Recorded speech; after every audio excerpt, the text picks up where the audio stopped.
Muy bien, momento del espacio de reflexión, de este editorial que hacemos todos los días en Crónica Anunciada y que siempre les estoy muy agradecido, por supuesto, por compartir y por los comentarios que nos hacen llegar. A ver, sé que hoy este espacio de reflexión debería estar dedicado a los compatriotas de Brasil, que desde hace unas horas nada más viven en un país ya un poco más injusto, más desigual, más discriminador, más xenófobo, más homofóbico. Como siempre digo, donde las paredes se sienten cada vez más cerca. Hace unas horas en Brasil pasó algo muy particular y es que se votó por la dictadura. Desde la democracia se votó por la dictadura. Se votó por un militar como Bolsonaro y en cuestión de horas nada más, las armas y los uniformes verdes no tardaron en salir a copar las calles. Los mensajes son de odio, de violencia, son también de rencor. Nadie festeja por amor a Bolsonaro, sino por revancha frente al pasado. Porque durante años los medios le hicieron creer al trabajador brasilero que el enemigo era el que los había rescatado de la pobreza y que el amigo era su verdugo. Me suena muy conocido eso por estos pagos, pero hoy particularmente no viene al caso. Pero la verdad es que hoy me voy a tomar una licencia, un permitido, y no sé, la verdad, si es lo que corresponde, pero esta vez así lo siento y casi caprichosamente le voy a hacer caso a lo que la sangre me pide y voy a dejar de lado por unos minutos el tema Brasil, aunque al final vos vas a ver que todo siempre tiene que ver con todo, de alguna u otra manera. Hace unos días me invadió una nostalgia importante en una fecha muy particular para uno, y desde luego no quiero dejar de traerlo acá a esta mesa y llevártelo a vos hasta donde estés, para que después vos me cuentes qué te parece o cómo lo viviste vos. El sábado se cumplieron ya 8 años de la muerte del expresidente Néstor Kirchner. Y a través de las redes sociales empecé a ver muchos recuerdos que estaban haciendo justamente a través de las redes, y muchos empezaban a comentar qué estaban haciendo en el momento exacto en que se enteraron del fallecimiento de Kirchner. Me parece que estuvo piola. El sábado lo pensé y dije, voy a llevarlo el lunes al programa independientemente de lo que suceda en Brasil, porque me parece interesante reflexionar un poco de qué significó Kirchner para cada uno y para cada generación, ¿no? Creo que nadie es indiferente ante el fallecimiento o ante la persona de Néstor Kirchner.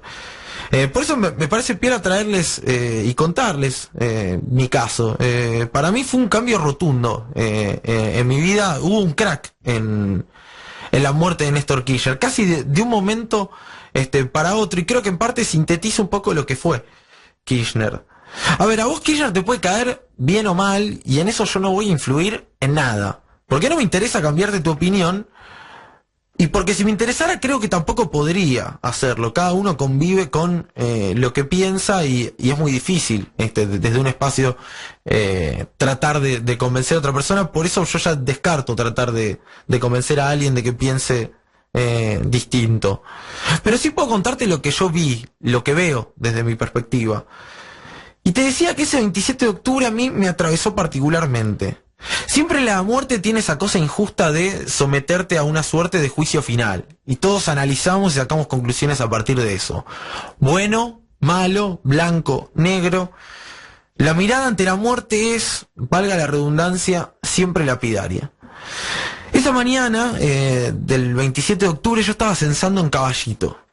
Me habían tocado unas cuadras muy particulares del barrio, donde te cruzabas un poco con todo tipo de gente. La gente que vive en una torre rica, encerrada, paqueta. Después había otra gente que vivía en casas chorizos, que tenía una condición social capaz un poco más humilde. Me tocó ver de todo, y agradezco profundamente que me haya tocado ese día, a mis 18 años, haber hecho el censo. Esa mañana, me acuerdo patente, me tocó hacer un edificio muy pero muy grande, tipo torre. En los edificios grandes, no sé si alguna vez censaron, pero en los edificios grandes y pacatos particularmente te dejan abajo, te sientan en una mesita abajo y los vecinos van bajando. Por lo general las casas que son un poco más humildes te hacen incluso pasar, te reciben de otra manera. Te puedo asegurar que en esa torre sentí el odio ajeno de una forma tan pero tan contundente que me impresionó. Sentí que estaba viviendo el viva el cáncer de mi época. Siempre me interesó la política, desde siempre, y la historia también, y en esa época yo era casi un antisistema. Uno de esos tantos que está desencantado con todo, que cree que todo da igual, y que todo es más de lo mismo. Que los políticos vienen, hacen su negocio y se van, dejándonos en el medio un poco más jodidos a los que vamos de a pie. Pero ese día en particular, te decía, algo me atravesó. Tal vez fue el rechazo a ese odio, el no querer sentirme parte de ese club de odiadores seriales que viven a través de la muerte de los demás. Esa gente que festeja la muerte más que su propia vida. Fue tan grande el rechazo que sentí esa mañana que sin ser ni sentirme parte del gobierno de turno, empecé a defenderlo frente a esa gente que bajaba amablemente con facturas y me decían que era un día para celebrar. Durante toda esa mañana soporté que se armara una suerte de reunión de consorcio ahí abajo en esa torre, de ese edificio refinado y de buenos modales, donde todo eran risas, todo eran festejos y especulaciones. Y hasta se hablaba de si se venía un golpe de Estado, porque el que gobernaba en realidad era él y no ella, no sé si se acuerda. Nunca jamás en mi vida me pasó que el odio ajeno me motivara a interesarme tanto en todo lo demás. En empezar a ver todo lo que esa gente ignoraba, todo lo que esa gente no quería ver, y en empezar a entender por qué le jodía tanto a esa gente el kirchnerismo y por qué celebraba tanto que Néstor Kirchner se apagara. Todo eso que estaba ocultado para ellos pese a que lo evidente estaba delante de sus ojos. Casi como una provocación, creo hoy, el destino me puso a las pocas horas delante de otro testimonio tan contundente como brutal. En un PH de esos viejos donde llueve adentro y también llueve afuera, me tocó cruzarme con una mujer que estaba visiblemente conmovida y entristecida. Entre mates, tenía, me acuerdo patente, la heladera en el living directamente. Le hice las preguntas de rigor del censo y la persona tardaba en contestarme, se quedaba, se tildaba, le costaba arrancar las respuestas. De pronto paró y esa chica me pidió disculpas, me dijo que era un día particularmente triste para ella, que era un día muy malo, porque ella había recuperado su identidad gracias a las políticas de Estado del gobierno. Nunca terminé de creer que la vida me pusiera frente a esa mujer de la que no me voy a perdonar jamás hoy no acordarme su nombre, pero sí me acuerdo que charlamos mucho. Charlamos de política, charlamos de la vida y de lo que significa la política para la vida de la gente, de lo que había significado la palabra Kirchner en su vida. La palabra Kirchner significaba, en parte, su vida en sí misma. Haberla recuperado después de toda una vida, valga la redundancia, sin saber quién era. Salí de ahí y no podía dejar de preguntarme cosas, de sentirme un poco vacío. Sin haberme perdonado, supongo, de alguna manera, no haber visto tantas cosas durante tanto tiempo. Y siempre digo lo mismo, la muerte tiene esa cosa jodida que te trae y te lleva a un juicio constante final en donde incluso te planteas tu propio rol frente a esa persona que ya no está. Ahí estaba yo, a mis 18 años, replanteándome tantas cosas. No sé cómo hice, pero me acuerdo que nunca terminé el censo, que armé las pocas planillas que me faltaban, muy así nomás, las entregué sin demasiada revisión y me fui derecho a Plaza de Mayo. Siempre pienso en qué hice yo ante los ojos de la historia. Ese día pensé que tenía que estar ahí, porque tenía la historia delante de mis ojos. Que a mis hijos les iba a poder contar que yo estuve, que yo fui, que yo me moví, que no me daba igual. Ante la despedida de un presidente que, con muchísimos aciertos y también con muchísimos errores, me había devuelto a mí, un incrédulo, la capacidad de creer que no todo era lo mismo. Un tipo que había logrado, te guste o no, vencer la indiferencia. Que le ganó a los desencantados del menemismo, a los empobrecidos por el corralito de la Rúa, a los sobrevivientes de la dictadura y las leyes de punto final y obediencia de vida. Porque para los que crecimos, viendo en la tele que se tenían que ir todos, y que los que ocupaban la Casa Rosada siempre eran chorros, se nos hacía muy difícil considerar siquiera la idea de que la política se trataba de otra cosa.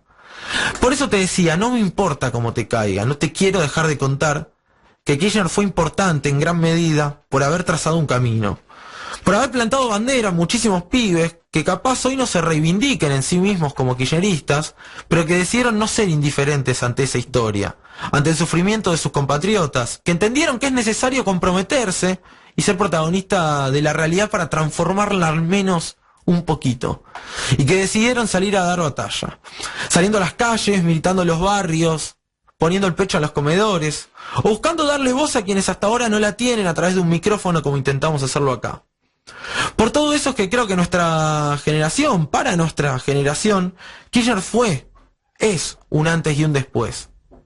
Porque mientras hoy nos hablan de culpas y nos quieren contar que por culpa de Kirchner hoy vamos al FMI, o que por culpa del Kirchner la inflación es alta, yo me permito contarte de otras cientos de culpas que entiendo sí son responsabilidad de Kirchner y probablemente no te cuenten.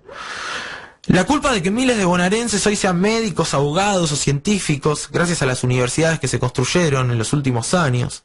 Te puedo contar que por culpa de Kirchner millones de personas pudieran acceder a un ingreso mínimo que les garantiza que sus hijos no se mueran de hambre, o que esos hijos hoy estén en el colegio y no en la calle. Te puedo contar que por culpa de Kirchner muchos, pero muchos jóvenes se sintieron, nos sentimos, interpelados y salimos a preguntarnos por el poder detrás del poder, o salimos a la calle a conquistar lo que entendemos son nuestros derechos. O salimos a la calle a participar porque nos cansamos de que la pelota la tengan siempre unos pocos. O te puedo contar que empezamos a creer que estaba bueno hacer política, que es necesario hacer política, de la forma que sea y en donde sea. Porque entendimos que la política bien hecha mejora la vida de millones de personas. Porque es necesaria la política para que exista equidad social, para que exista la verdadera democracia. Y eso me parece que es el legado más importante. Por eso te digo que hoy, que sé que es un día muy triste para todos los que creemos en los procesos democráticos y que queremos mucho a América Latina, te digo que está bueno acordarse de los que nos hicieron llegar hasta acá, y es necesario acordarse también que siempre que llovió paró. Que ya pasaron muchas, pero muchas así, y que siempre fue necesario levantarse y seguir creyendo, y resistir, y aguantar y pelear. Porque como te decía, todo siempre se pone en juicio ante los ojos de la historia. Por eso, muchos podrán intentar borrar toda huella. Pueden romper los bustos, pueden sacar los nombres de las cosas, pueden intentar una y mil cosas más. Pero la mirada de la historia siempre los va a superar, siempre les va a quedar grande, como a todos nosotros. Y hay algo que no se puede borrar, y es lo sembrado, y es la historia. Porque de los cobardes, la historia nunca escribe nada. Porque los que mueren jugándosela, viven en las personas a las que llenaron de vida.